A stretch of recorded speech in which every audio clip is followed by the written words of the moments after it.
A mis hermanitas. Te voy a contar todo lo que me hubiera gustado saber cuando tenía tu edad. Cuando aún no podía votar ni comprar cerveza, pero igual me preguntaron, ¿qué vas a hacer de tu vida? Ay, por cierto, solo tienes una. ¿Qué hacer de esta única oportunidad de existir en el planeta Tierra, durante la época más tecnológicamente avanzada de la humanidad? No hay ni guerras ni depredadores, al menos no en la Ciudad de México, pero el mundo espera resultados. La razón te pide arte, ciencia, pero el corazón te exige memes y te gustaría ser como esos adultos legendarios, los héroes de la ciencia y la tecnología que con sus curas e inventos construyen una humanidad más avanzada. Pero por cada premio Nobel hay 1 millón de señores de traje que, Dios los bendiga, hacen lo que tengan que hacer para pagar las cuentas. O sueñas con la vida de uno de esos pocos intrépidos que le apostaron su vida al arte y ganaron, pero en el fondo temes acabar como uno de los millones y millones que perdieron. Eso sin contar que de este lado del mundo nuestro concurso de a ver quién es el mejor individuo se nos salió de control, mientras que del otro lado del mundo el business ser uno con el universo, cumplir con tu papel en la sociedad y deshacerte de todo deseo, pero si los deseos son mis favoritos. Y mientras, yo que no podía ni arreglar mi cuarto, pero ya porque vi un video quiero arreglar la economía global, yo tenía que decidir algo mucho menos mundano. ¿Para qué ocuparé los años que me quedan en la Tierra? ¿Serán muchos o serán pocos? ¿Será una historia divertida o una vida de sacrificio? ¿Y lo haré por mí o por el mundo? Ah, sí, por cierto, no se vale repetir.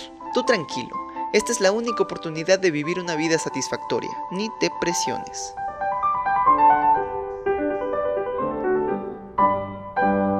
De este lado del mundo, la vida tenía sentido, pero hace poquito Jesús lo arruinó. Desde que el ser humano era una especie en peligro de extinción, ya tenía una conexión con lo sagrado. Enterraba a los muertos malos y a los buenos les quitaba el cráneo y lo pintaba de rojo para mantener su espíritu entre la tribu. Cada quien sus hobbies. Entre buscar comida y no ser comido, el hombre primitivo hallaba tiempo para pintar calaveras. No por emo, sino porque su conexión con lo divino era tan vital como el hambre o el sueño.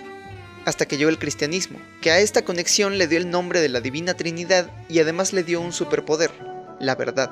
Yo soy el camino, la verdad y la vida, dice el buen libro. No el otro. Quiso la mala suerte que precisamente los cristianos más curiosos fueran los inventores del método científico, que resultó más efectivo que la fe para averiguar la verdad. Aplican restricciones. Por eso, en un libro que te juro que se llama La ciencia gay, Nietzsche escribió: Dios ha muerto, Dios sigue muerto y nosotros lo hemos matado. Y no creas que lo dijo sonriendo, ese hombre nunca sonreía. Lo decía con miedo, porque en nuestra fe ciega por el progreso científico habíamos olvidado que el cristianismo era la base de la civilización occidental. Porque la vida siempre ha sido difícil, de lejos una tragedia y de cerca un chiste, y la recompensa por tomarte la molestia siempre ha sido la vejez, la demencia, el juicio moral de los jóvenes que crecieron con reglas distintas a las tuyas, y la muerte. Pero además el paraíso. Aplican restricciones. Ahora solo quedaban la vejez y la muerte. Perdimos mucho más que uno de los cimientos de la civilización occidental. Perdimos una de esas cosas que nos hacen humanos, un motivo para vivir. La vida perdió sentido. Nietzsche temía que nos convertiríamos en el último hombre, un individuo que consume y no crea, que al ser capaz de satisfacer todas sus necesidades y caprichos al instante, piensa que inventó la felicidad. Y ya sé, se escucha padre, pero este señor dice que no, que pasársela bien sin molestar a nadie está mal, no es digno de la humanidad. Dice que mejor trascendamos nuestra condición humana, que busquemos de una vez qué otros pilares de nuestra humanidad eran mentira y los derribemos para reemplazarlos. ¿Pero con qué los vamos a reemplazar? Ah, pues mira, el superhombre reconcilia su lado oscuro con su lado amable. Él crea su propia moral. Él es superior a la gente que se la pasa bien, así que les llama rebaño. Y por eso, él solito puede construir su lugar en el universo, su propia deidad, el sentido de su vida. ¿Dónde me suscribo para ser este superhombre? Ah, pues no sé. Nietzsche tampoco sabía. El superhombre todavía no llega. La humanidad es la cuerda, no el puente, la cuerda entre el animal y el superhombre. En lo que este señor llega, nosotros solo podemos aspirar a ser como él, apartarnos de la manada, rechazar nuestra moral de esclavo y renunciar a todo lo que te hace humano con la esperanza de no volverte loco a los 44, como Nietzsche. Ah, pobre señor, un buen día frunció tanto el ceño que sintió la cara dura como piedra y dijo: nuestra labor es la del escultor, darnos forma a través de muchos elementos. Pero más o menos le atinó, porque la generación después de la suya no tenía motivos para vivir. Le escribía poemas al suicidio, inventaba países nuevos y en la ausencia de una causa digna por la cual dedicar su vida buscaba una aventura que lo rescatara del absoluto materialismo del mundo. Y la historia dijo: concedido. ¿Te imaginas que en lugar de Nietzsche hubiéramos tenido a Lao Tse? Porque del otro lado del mundo, Más específicamente en China, la conexión humana con lo eterno es tan fuerte que sobrevivió a la revolución comunista. Más o menos. La diferencia con Occidente es que el sentido de la vida para ellos no está atado a la religión, sino a la filosofía. 3 filosofías, para ser exactos. Buda, por ejemplo, descubrió que la vida está llena de sufrimiento porque deseamos cosas que no alcanzamos y no necesitamos. Pero que no importa, porque más allá del samsara, más allá del ciclo eterno de reencarnaciones en el que estamos atrapados, la realidad tiene una naturaleza más pura, el nirvana. Confucio era más de derechas. Él enseñaba sobre la importancia de las ceremonias, honrar a nuestros padres, asumir nuestro lugar en la sociedad y respetar a la gente venerable. Él dijo, la relación entre superiores e inferiores es igual a la del viento y el pasto. El pasto debe inclinarse cuando el viento sopla. La mayoría de la gente en China sigue sus enseñanzas, pero cuando se retiran, cuando sus hijos ya se cuidan solos y ellos ya tienen el tiempo para preguntarse de qué se trató todo esto, comienzan a investigar el Tao. El Tao es una filosofía muy popular entre empresarios, gobernantes, ancianos. El Tao significa el camino. Es la sustancia eterna de la que nace el universo y de la que emerge el equilibrio natural que le da forma a la naturaleza. Y ya sé, suena religión, pero es filosofía. Es metáfora, hombre. Lao Tse escribió el Tao de Jing mientras escapaba de la dinastía Zhou. En él describe la naturaleza de la realidad como él y sus antepasados la han percibido desde que aprendieron chino. Es básicamente una declaración de humildad y confianza ciega hacia el universo. Es tanta su humildad que desde las primeras líneas admite que no puede conocerlo. El Tao que puede ser descrito no es el verdadero Tao. El nombre que puede ser hablado no es el nombre eterno. Como buen occidental, yo no le tengo fe al cosmos. Confío más en Carl Sagan cuando me dice que el universo no parece ni benigno ni hostil, simplemente es indiferente. Pero acerca de no entenderlo, bueno, el Tao de Jing se escribió 4 siglos antes de Cristo.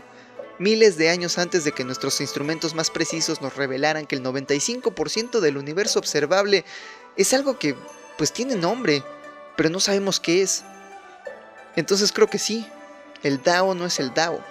En estos textos Lao Tse enseña cómo actuar de acuerdo al ritmo natural del universo, porque, spoiler, somos parte de él. El hombre sigue al mundo, el mundo sigue al universo, el universo sigue al Tao y el Tao solo se sigue a sí mismo. Esta escuela de pensamiento me gusta mucho porque su principal enseñanza es el Wu Wei, o sea, no hacer nada.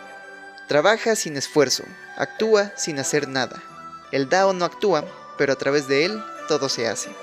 Esto no quiere decir que te quedes todo el día viendo memes, más bien dice que vivas en el momento, que aprecies el presente, que si te deshaces de la ideología, de tu ego y de tus planes, podrás escuchar en el interior al Tao, tu propia voz, las necesidades del mundo real. Intuición, experiencia, sabiduría, no sé, es el Tao. Creer que sabes es una enfermedad. Saber que esta es la enfermedad es el primer paso para la salud. Hablando de nihilismo, mientras que Nietzsche nos trataba de convencer de que inventemos solitos nuestro propio código moral, Lao Tse advierte que el problema es mucho más profundo. Cuando el Tao se pierde, surge la bondad. Cuando la bondad se pierde, nace la moral. Cuando la moral se pierde, nace el ritual. El ritual es la cáscara de la verdadera fe. Es el principio del caos. Si Europa hubiera leído a Lao Tse, esos intelectuales que exigían guerra a sus gobiernos habrían entendido que el maestro no resuelve sus problemas por la fuerza, por justificada que parezca, pues entiende que la violencia siempre regresa a nosotros. Si toda la industria de artesanos y poetas que fabricaban propaganda de guerra hubiera escuchado el Tao, hubieran sabido que el maestro entra a la batalla con dolor y compasión, como si asistiera a un funeral. ¿Cómo iba a estar contento? Sus enemigos no son demonios, sino humanos, como él mismo. Y los jefes de industria, los economistas y los burócratas, todos esos magníficos individuos que fabricaban y transportaban el material de guerra, los genios y visionarios que fabricaron la bomba atómica se habrían enterado de que la nación que sigue al Tao fabrica carros y tractores. La nación que ha perdido el Tao acumula municiones afuera de sus ciudades. Una filosofía como el Tao nos habría salvado de un siglo de guerras mundiales. Pero como buen occidental no me termina de convencer. Porque el Tao enseña cómo ser uno mismo, pero no a través de la razón, o los planes, o mi ego, todo lo que identifico como yo, sino dejando ir, haciendo las paces con el mundo a mi alrededor. Bueno o malo, seguirle la corriente al mundo. Y otra cosita, no cambiarle nada. ¿Quieres cambiar al mundo? No creo que se pueda. El mundo es sagrado. Si interfieres con él, lo destruyes. Si lo tratas como un objeto, lo pierdes. Ah, qué difícil es ser uno mismo. Negar mi personalidad y hacerme uno con el mundo, o negar mi humanidad y ser recordado por mi furioso bigote. Hay otra opción. Para ser tú mismo y no vivir una vida sin propósito, podrías balancear el infinito. Esta idea se le ocurrió a Søren Kierkegaard. Según este muchacho de Dinamarca, una de las desventajas de ser un chango con lenguaje es que en nuestro interior habitan dos fuerzas opuestas, lo finito y lo infinito. Son muy parecidas a lo que Nietzsche llamaba la bestia interior y el animal divino. Básicamente, en tu interior habitan un ángel y un simio. Oh, espérate, es metáfora. El ángel sueña con lo infinito, de él viene tu potencial, las ideas que podrías traer al mundo, lo que podrías inventar, lo que podrías crear, tus infinitas posibilidades. El simio, en cambio, se encarga de lo finito, del mundo real, de tus necesidades más humanas, tus impulsos más básicos y las constantes urgencias del aquí y ahora. El ángel busca la libertad y el simio se aferra a lo seguro. Lo más fácil, como seres humanos, es escapar de nuestra responsabilidad de ser uno mismo y dejar que cualquiera de los dos gane. Cuando gana el simio, te pierdes en lo finito. Te olvidas de cambiar el mundo y asumes tu lugar en la sociedad. Sigues el guión que tus padres y las películas te dieron y actúas sin actuar. Te haces uno con el Tao. Porque, escribió Kierkegaard, es muy aventurado ser uno mismo. Es más fácil y seguro ser como los otros. Convertirse en una imitación, en un número, en una cifra de la multitud. Esta situación, según Kierkegaard, lleva a la desesperación, pero él dice eso porque no conocía el Tao. Porque si haces las paces con los aspectos menos atractivos de tu existencia, entonces cada momento de alegría vendrá como una agradable sorpresa. Y ya sé, no es saludable estar bien adaptado a una sociedad enferma, pero es mucho más fácil. Pero cuando gana el ángel nos perdemos en lo infinito. La vida se vuelve una serie interminable de experimentos. Hoy podrías ser un fotógrafo, pero mañana querrás ser DJ y al día siguiente investigarás cómo salvar a las tortugas, mientras sueñas despierto con abrir una empresa de popotes biodegradables.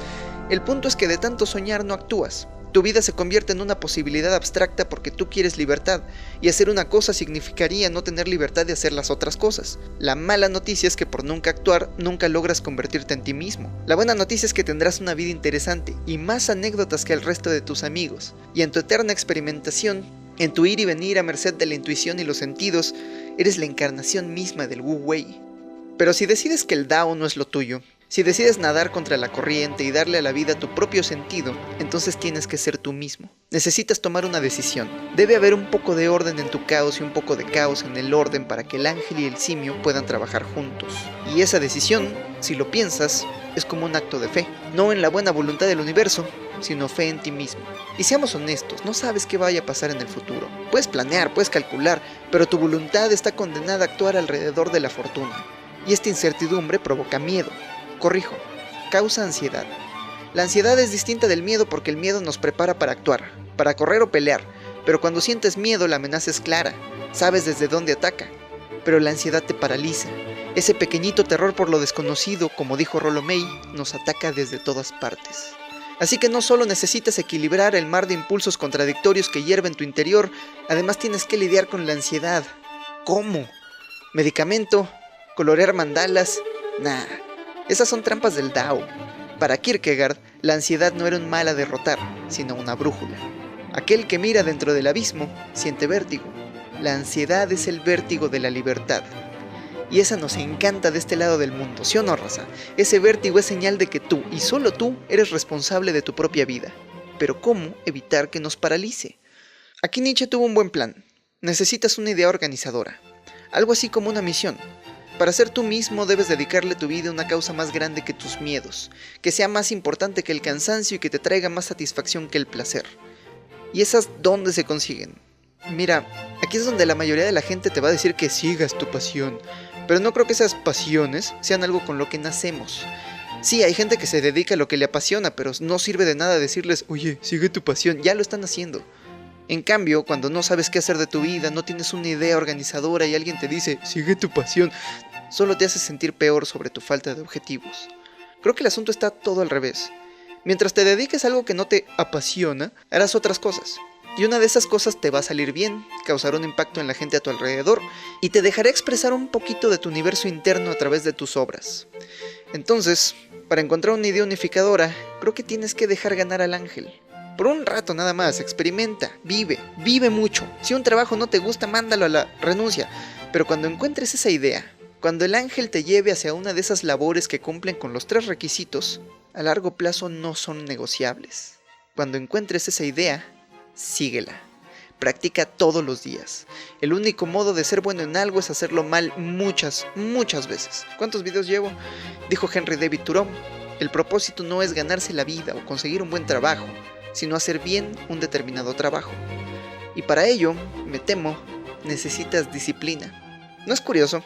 En absoluta libertad vivirías a merced de tus impulsos más básicos, y más peligroso aún, a merced de las corporaciones que invierten millones en investigación y tecnología para monetizar esos impulsos básicos. Para ejecutar tus propios planes, vivir tu propia vida y convertirte en quien realmente eres, para ser realmente libre, tus límites deben ser autoimpuestos. Todos estos señores coincidían en que la vida es sufrimiento, pero Kierkegaard nos da a elegir, ansiedad o desesperación. La eternidad nos pregunta a todos solo una cosa, si hemos vivido en desesperación o no. Si has vivido en desesperación, no importa todo lo que hayas ganado, porque para ti, todo está perdido. Pero ¿qué tal que fui uno con el Dao y en el camino me la pasé chido? A ver, al final esas son las opciones, ser o no ser tú, seguridad o libertad, vivir para el placer o para el sacrificio. Y todo depende de si crees que la vida tiene un sentido por sí misma o si decides echarle la mano y hacerle uno, tú solito. Y si al final decides que el universo es indiferente y la vida no tiene ni necesita sentido, ¿por qué no divertirnos tanto como podamos hasta que se apaguen las luces? Pero antes de que te vayas, las abejas. ¿Qué tienen que ver con la Navidad? Bueno, cuando una abeja visita un campo de flores, llena su panza de néctar y sus pelitos se cubren de polen. Te juro que esto tiene que ver. Esto está muy chido, te lo juro. Después de un largo día de trabajo, cuando regresa a la colmena, una abeja en la entrada revisa el néctar de su vientre expuesto, revisa el polen y le dice, pues sí, necesitamos de esto, pásale. Lo tratan como una superestrella. No sé si esto lo haga sentirse bien, pero hace que vuelva a esforzarse y regrese al campo de flores por más polen, por más néctar. Mientras tanto, hay otro tipo de abeja aventurera que no parece tener un propósito claro. Da vueltas por ahí, sin rumbo. Explora el territorio alrededor de la colmena y regresa sin nada, el muy holgazán. Pero cuando el campo de flores se agota, nuestra abeja trabajadora regresa a la colmena sin nada, y las otras abejas lo ignoran. Acostumbrada a la atención, esta abeja vuelve a su viejo campo de flores hasta que acepta que ya no hay más néctar, ya no hay más polen, y entonces deja de salir. No sé si se deprima, pero han tomado imágenes térmicas de estas abejas y su temperatura corporal disminuye. Se quedan quietas durante días. Pero a veces, cuando una de las abejas aventureras descubre entre sus paseos un campo de flores, regresa a la colmena y baila. Con la cola apunta hacia donde están las flores y con la intensidad de su baile indica cuánta comida hay ahí. Y cuando las abejas desempleadas observan cómo bailan las abejas aventureras, no sé si les pique la curiosidad, pero a veces deciden acompañarla en su viaje. Y si al final del viaje descubren juntas que efectivamente para allá había flores, ambas abejas regresan y bailan. Y al final, la abeja que hace bailar a más abejas es la que le indica al resto de la colmena para dónde están las flores. Y el ciclo se repite. Las abejas existen desde hace 100 millones de años. El primer primate aparece en el registro fósil hace 55 millones de años. Ni siquiera era un homínido, este era un chango. Comía y vivía en plantas polinizadas por las abejas mientras intentaba no ser comido por pájaros, mamíferos y reptiles. Ahora, no sé si este primer chango tenía un lenguaje, pero sí sé que este primate tiene 3 gritos distintivos. Uno para cuando ve serpientes, uno para cuando ve águilas y uno para cuando ve felinos. Millones de años de evolución le dieron 3 palabras. A nosotros nos dio una corteza frontal, donde procesamos el pensamiento abstracto e inventamos el lenguaje, que nos permite hablar en metáfora, contar historias y también mentiras. Así aprendimos que el depredador más peligroso es otro ser humano, la serpiente metafórica que habita en su interior. Así identificamos que todos los fuegos el fuego, todas las serpientes son la misma y empezamos a contar historias. De los villanos que se dejaron seducir por la serpiente y de los héroes que la mataron. Todos nuestros mitos y supersticiones son remakes de una historia más antigua que el lenguaje, un cuento más viejo que la humanidad y que tomó 60 millones de años sin contarse. No tenemos pruebas físicas, porque las metáforas no existen en el mundo físico. Son lenguaje, nacieron con nosotros. La única evidencia que nos queda está aquí adentro, entre el ángel y el simio que nos habitan, entre la ansiedad y la desesperación, en la experiencia humana. ¿Qué le vas a hacer? Así es la vida. Lo sabré yo que estoy en mis 20s. Hablando de que así es la vida, a todos mis Patreons les debo una disculpa, porque gracias a ustedes puedo hacer estos videos y ya sé, les dije que este sería un poema con sus nombres en él, pero el puro poema sin contexto sonaba como vil metafísica hippie y ustedes no quieren eso, ¿verdad? El poema sí será un video y será solo para ustedes, lo prometo. Espérenlo en una semana más o menos. Y si tú aún no eres un Patreon pero quieres contribuir, ahí te dejé unos links en la descripción. Y ahora me iré a vivir mi vida.